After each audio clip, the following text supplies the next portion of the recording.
Y llegó el momento de nuestro asesor en prevención de lavado de activos y crímenes financieros, nuestro detective de los números, Eiromi Castro, que ya está con nosotros. ¿Cómo le va? Muy bien, muy bien. Buenos días. Buenos días. Bello lunes, iniciando semana con muchas noticias en el Puerto ambiente. Plata presente hoy aquí en el programa. Sí, Puerto Plata ha estado presente desde temprano. Eiromi, en el área de lavado de activos, la mística hay que cuidarla. Claro que sí, hay que cuidar la mística en todos los ámbitos de la vida del ser humano. Y Dice el querido que la mística hay que cuidarla. Siempre, siempre. Que le dijo a alguien. Y en esta semana, ¿verdad? Muchas noticias, sorpresas. Tanto no tan místicas. En lo deportivo y no tan místicas, claro. Ay, Dios mío, ya habla de Messi. Y lo que esperábamos todos, es decir, lo que pasó en México, ¿verdad? Con el apabullante, arrasante éxito electoral de AMLO, López Obrador, de Andrés Manuel López Obrador y su movimiento Morena. Sonaría aquí como bien místico. Sí, realmente, Morena. Ganó la Morena. Pegaría. Sí, pero realmente la noticia en el ámbito de la prevención del lavado de activos de la semana pasada es la aprobación de la quinta directiva antiblanqueo de la Unión Europea, que da como plazo 18 meses a todos los países miembros de la Unión para adoptar las mismas en sus estructuras legales. Y los cambios básicos en esta estriban en la protección a los whistleblowers, es decir, a los delatores, incluyendo en este caso a las organizaciones del Estado, es decir, a los organismos estatales. Es decir, antes no estaban incluidos, pero en esta ocasión sí ya incluye toda una estructura para proteger a los delatores de los estamentos del Estado, de los estamentos de gobierno más bien. Y la posibilidad de identificar a los propietarios reales. Ustedes saben que los beneficiarios finales son básicos y todas las normas ahora legales antilavado, esto es un punto primordial dentro de sus estructuras. Y también se incluye lo relativo a las monedas virtuales, que no se puede soslayar en este momento histórico que vivimos, ¿verdad? Lo relativo a la regulación sobre monedas virtuales. Ya entonces, con esta aprobación de esta quinta directiva, que es el documento que emite la Unión Europea, a través del cual se deben dirigir todos los esfuerzos de estructuras legales de todos los países miembros, en caso de lavado de activos, comercio, políticas, etcétera. Esto es lo más importante, la noticia más importante de la semana pasada. ¿Qué se determinó con las monedas virtuales? Bueno, y que se deben de hacer estructuras legales, se deben estructurar normas para fines de la regulación de las monedas legales. Ya es un acuerdo de los países de la Unión Europea que esto se regule. Es decir, ya no es que Alemania, que ya lo había hecho, y otro, no recuerdo cuál otro país ya había regulado las criptomonedas, pero en este caso ya la Unión Europea está diciendo, mire, debemos regularla y estos son los parámetros mínimos en los que se deben basar las regulaciones para las criptomonedas, porque es una realidad y esto debemos partir de esto, definitivamente. No podemos coactar el mercado, sino regularlo para proteger a los usuarios, proteger las economías, proteger sus ahorros y evitar que a través de ese vehículo, que es un vehículo muy idóneo, se lave activos o se financien actos terroristas, que es la tendencia más usual, es decir, el financiamiento del terrorismo. Existen ya varias investigaciones abiertas con relación a esto en la misma Unión Europea y por esto se debe cuidar bastante. Mira, entonces ya prácticamente con todos estos reglamentos, yo veo que se hace casi imposible el tema, pues yo vinculo mucho el lavado no solo con la droga, sino con la corrupción y todo esto, claro, y hasta con los mismos impuestos en el caso de las empresas. Yo creo que cada vez más el círculo se cierra, se le imposibilita a las empresas sobre todo poder sacar estos dineros que se utilizan para el uso, por ejemplo, de la corrupción. Es la base del nuevo orden, el nuevo orden que hemos venido hablando aquí desde el año pasado, después de la emisión de la Ley 155-17. No es solamente aquí, es en todo el mundo. Y simplemente las economías tendrán que moverse hacia ese nuevo orden. Y se está instaurando. Fíjate que todos los organismos internacionales están con una coherencia increíble, induciendo a través de sus especialidades, ¿verdad?, sus ámbitos, a que se cumplan estas normas en sus diferentes sectores. Entonces, simplemente es parte de lo que es el nuevo orden. Te aseguro que aparecerán nuevas formas de cómo evadir todas estas normas estructuradas, porque el crimen siempre encuentra algo, alguna brecha por donde hacer correr sus energías, ¿verdad?, ilícitas. Pero hasta el momento creo que es bastante positivo para generar un mayor nivel de transparencia en las economías y en el comercio, todo lo que está ocurriendo. Es simplemente adaptar las operaciones a ese nuevo orden, que no es un orden que no permite negociar. Siempre he dicho, y comienzo siempre nuestros entrenamientos y nuestras reuniones, a lo que BCT Global Consulting tiene la responsabilidad de orientar, hay que hacer negocios. No es que dejemos de hacer negocios, pero hacer negocios dentro de las normas legales. Ese es el punto. Y hay que aprender entonces cuáles son las estructuras legales para entonces encasillarnos, encuadrarnos, enmarcarnos y desarrollar nuestros negocios dentro de esto. Es decir, con una buena gobernanza, con un buen enfoque de gobierno corporativo. Es esto, simplemente. Pero hay que hacer negocios, porque hacer negocios es bueno para usted como propietario, para sus empleados, para el gobierno, para la comunidad, para la economía, para todos. Entonces, hay que hacer negocios, simplemente. La verdad que es complicado. El otro día leí un artículo sobre la tendencia con todo esto. Y eso puede cambiar hasta la forma de la gente que, por ejemplo, esa gente que quiere participar en la política para hacer negocios. No, tú hablas de nuevas modalidades, ¿sí?, de que lo que se daría en muchos casos es que la figura del testaferro, ¿sí?, la figura del testaferro o prestanombre, porque después al final, ya ahora con lo que se descubre el dinero y que las empresas no pueden sacarlo, con el sistema fiscal no pueden sacar los dineros para dádivas, lo que se está hablando es de que la gente, por ejemplo, hablábamos de financiamiento de campaña.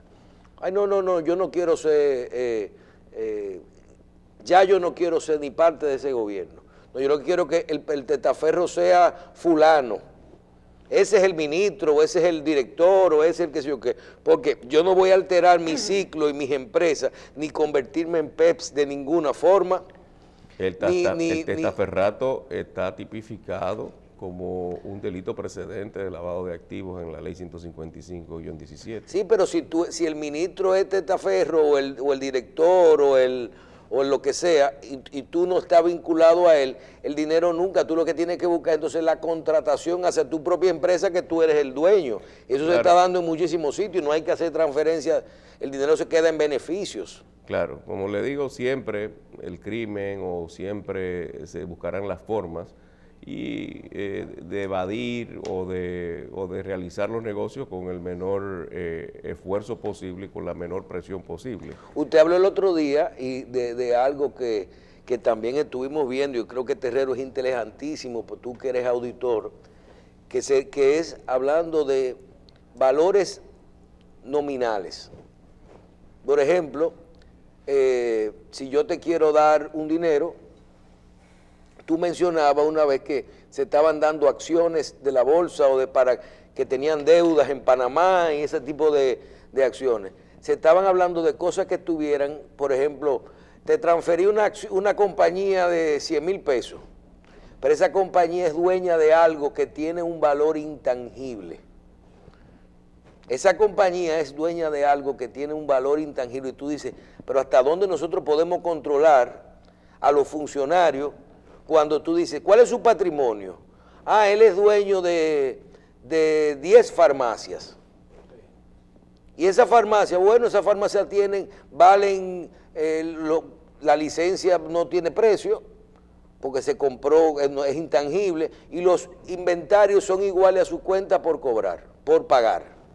No, pero toda empresa tiene un valor. Sí, un valor pero real. cuando tú hablas, Hiromi, de cosas que no se puedan cuantificar, ¿cómo tú determinas el valor de una franquicia de importancia?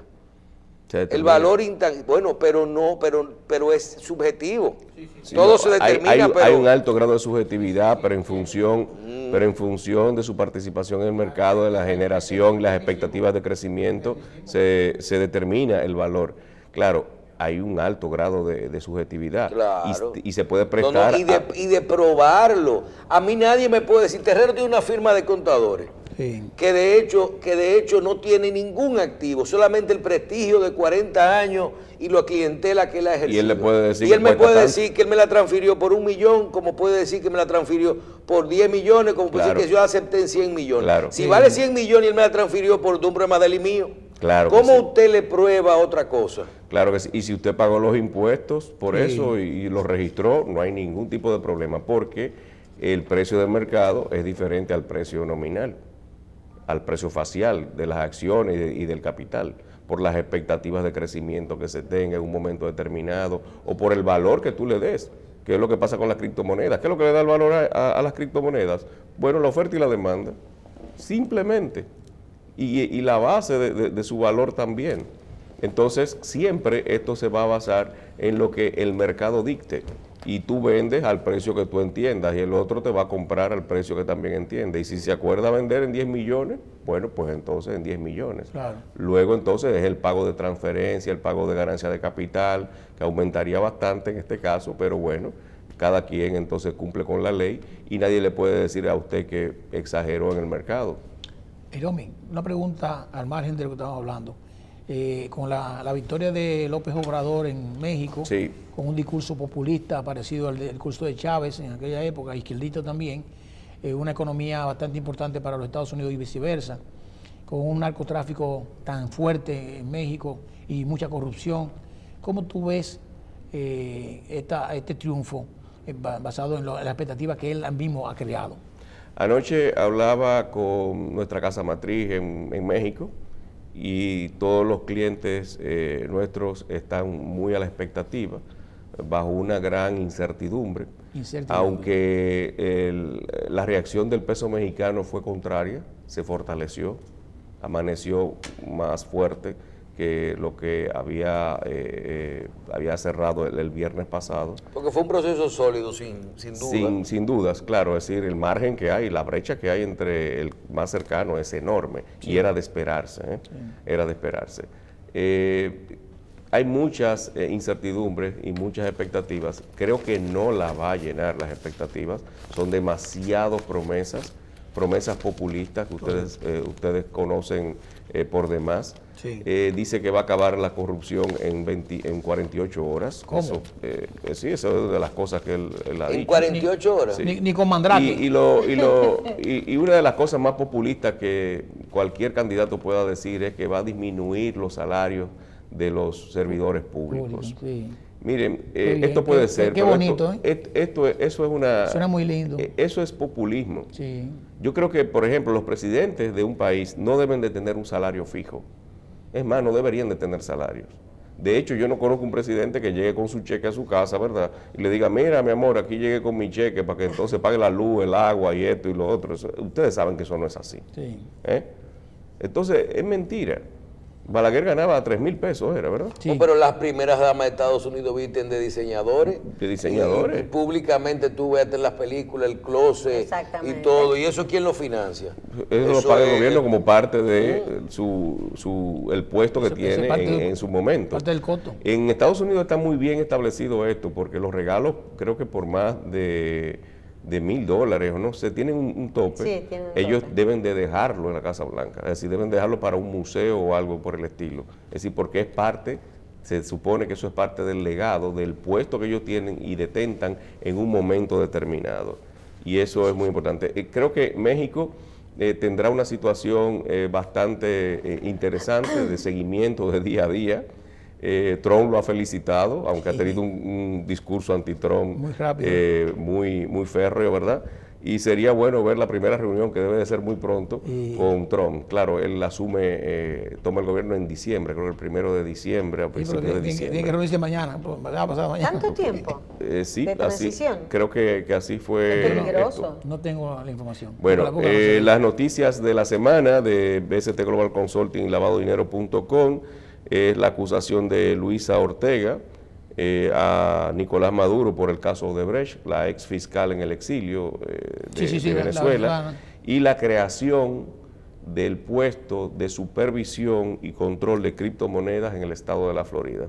Es decir, se sigue esta situación se sigue incrementando y creo que es la tendencia, y llamamos una vez más la atención a las autoridades aquí en República Dominicana para que le pongan atención a la estructuración de una ley fintech y de una regulación de criptomonedas. Esto lo venimos diciendo desde el año pasado y seguiremos insistiendo en cada uno de nuestros programas, de nuestras secciones. Bueno, señor, muchísimas gracias. Vamos a ver cómo sigue esto. Yo tengo un amigo que dice que él va a comprar oro. Oro, sí. Oro. Sí, yo voy tranquilo con una factura, compro mi oro, un lingotico. Y lo guardan. Y lo guardo. Yo no sé lo que va a pasar. No es mala idea. No es mala idea. Él compra lingotico. Lo único que es para tú reconvertirlo, ¿verdad? Pero es de reconversión rápida, porque eso lo consigue uno liquidarlo bastante rápido. Sí, es mejor o derretirlo. O derretirlo, pero ¿qué vamos a hacer? Lo vamos a poner en un pan, termo, te lo lleva en un termo. Después lo congela. Y hacemos un derretido, ¿verdad? Como la de la barra Payán. Fundirlo. Un placer, feliz semana a todos. Igual a usted.